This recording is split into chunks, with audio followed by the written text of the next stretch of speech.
अस्सलामु अलैकुम वरहमतुल्लाहि वबरकातुहू। आज हम पढ़ेंगे सूरह अन-निसा आयत नंबर 3 से। चलिए जी स्टार्ट करते हैं। अऊज़ु बिल्लाहि मिनश शैतानिर रजीम, बिस्मिल्लाहिर रहीम। व इन और अगर खिफ्तुम खौफ तुम्हें अल्लाह के ना तुक़सितू तुम इंसाफ कर सकोगे फिल यतामा यतीम लड़कियों में फनकिहू तो निकाह कर लो माँ जो तौबा पसंद आए लकुम तुम्हें मिनन निसाई औरतों में से मसना दो दो व सुलासा या तीन तीन व रुबा या चार चार। फ़इन फिर अगर खिफ तुम डरो तुम अल्लाह के ना तादिलू तुम अदल करोगे फवाहिदतन तो एक ही से औ या मा मलकत जिनके मालिक हुए ऐमानुकुम दाएं हाथ तुम्हारे। ज़ालिका ये अदना ज्यादा करीब है अल्लाह के ना तऊलू तुम ना इंसाफी करो।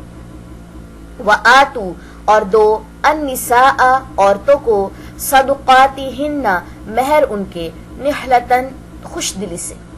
फ़इन फिर अगर तिबना वो खुशी से दे दें लकुम तुम्हें अन शैइन कोई चीज मिनहु उसमें से नफ्सन खुद फकुलूहु तो खाओ उसे हनीअन खुश मजा मरीअन खुशगवार समझकर। ठीक है, आगे एक और टॉपिक स्टार्ट हो रहा है। पहले मैं इन दोनों आयतों का खुलासा कर दूंगा आप लोगों के साथ। पीछे बात हो रही थी कि तुम यतीमों का जो माल है वो गड़बड़ ना करो, उसे खाओ मत। ठीक है, अब है कि अगर तुम्हें खौफ हो कि तुम नाइंसाफी कर बैठोगे यतीम लड़कियों के मामले में, मतलब अगर किसी कोई यतीम लड़की है जिसके जो आपके पास रहती है और आपको लगता है कि आप नाइंसाफी कर बैठोगे, तो ऐसा करो कि उससे निकाह कर लो जो तुम्हें पसंद आए। ठीक है, और निकाह कितनी औरतों से किया जा सकता है? 4 खवातीन से। ठीक है, 2 2 3 3 4 4। ठीक है, फिर अगर डरो तुम के ना तुम अदल करोगे तो एक ही से। अगर तुम्हें लगता है कि तुम 4 औरतों के साथ अदल नहीं कर पाओगे, उनको उनके हकूक नहीं देख पाओगे, तो एक ही काफी है। ठीक है, या जिनके मालिक हुए दाएं हाथ तुम्हारे। ये जो जिनके मालिक हुए दाएं हाथ तुम्हारे सूरह अन-निसा में ये वाला जो पोर्शन है ये बार बार रिपीट होगा। ठीक है, तो ये लॉन्ड्री के लिए इस्तेमाल होता था कि जब पहले लौंडियां जो थी वो आपके अंडर आती थी तो आप लौंडियों के साथ भी कह ले कि अपनी जिंदगी गुजर बसर करते थे, तो ये वर्ड बार बार आएगा। औ मा मलकत ऐमानुकुम, इसका मतलब है जिनके मालिक हुए दाएं हाथ तुम्हारे, यानी कि लौंडियां। और अब लौंडियों का जैसे कि आपको पता है कि रिवाज नहीं है, इस्लाम आने के बाद ये रिवाज जो था खत्म हो चुका है। ज़ालिका ये अदना ज्यादा करीब है अल्लाह के ना तऊलू तुम ना इंसाफी करो।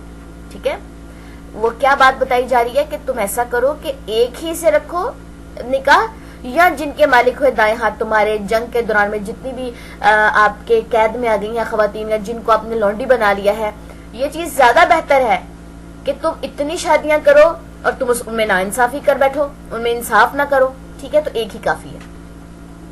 उसके बाद निकाह हो गया। अब अगली बात क्या सिखाई जा रही है? और 2 औरतों को महर उनके खुश दिली से, उनका जो हक महर आप लोगों ने तय किया उसको खुश दिली से दो। उसको दिल के ऊपर जो है ये ना कहो कि अच्छा अब हमें हक महर देना पड़ रहा है। ठीक है, फिर अगर वो खुशी से दे दे तुम्हें कोई चीज उसमें से खुद, यानी कि हक महर में से अगर वो कुछ लौटा दे या वो सारा हक महर औरतें जो है वापस कर दे, माफ कर दे, खुद नफ्सन खुद किसी जोर जबरदस्ती से ना करवाया जाए, तो खाओ उसे खुश मजा और खुशगवार समझकर, तो तुम फिर उसमें से हिस्सा ले सकते हो।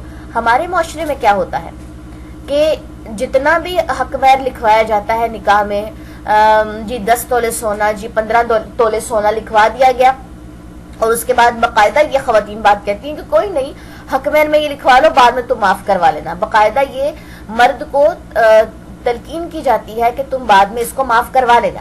ठीक है, तो ये तरीका बहुत ज्यादा गलत है कि अगर आप हक महर में 10,000 भी देते हैं, आप हक महर में एक अंगूठी भी लिखते हैं, लेकिन वो खुश दिली से दिया जाए, पहली शर्त उसकी ये है। लेकिन अगर उस हक महर में से औरत अपने पास रखना चाहे, वो उसका हक है, अगर वो उसको लुटाना चाहे तो नफ्सन उसकी खुद की खुशी उसके अंदर होनी चाहिए, उसको मजबूर न किया जाए। ठीक है, तो फिर तुम उस हक महर में से कुछ पोर्शन जो है या जो भी वो तुम्हें लुटाए तो वो तुम ले सकते हो। होप सो कि आप लोगों को ये क्लियर हो चुका होगा कॉन्सेप्ट। چلیں جی اب ہم ان 2 آیات کی تلاوت دیکھ لیتے ہیں.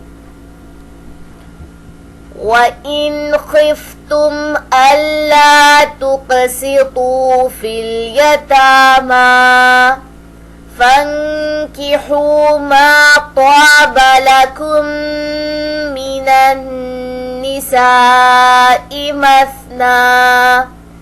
مثنى وثلاث ورباع فإن خفتم ألا تعدلوا فواحدة أو ما ملكت أيمانكم ذلك أدنى ألا تعولوا وآتوا النساء صدقاتهن نحلة فإن طبن لكم عن شيء منه نفسا فكلوه هنيئا مريئا.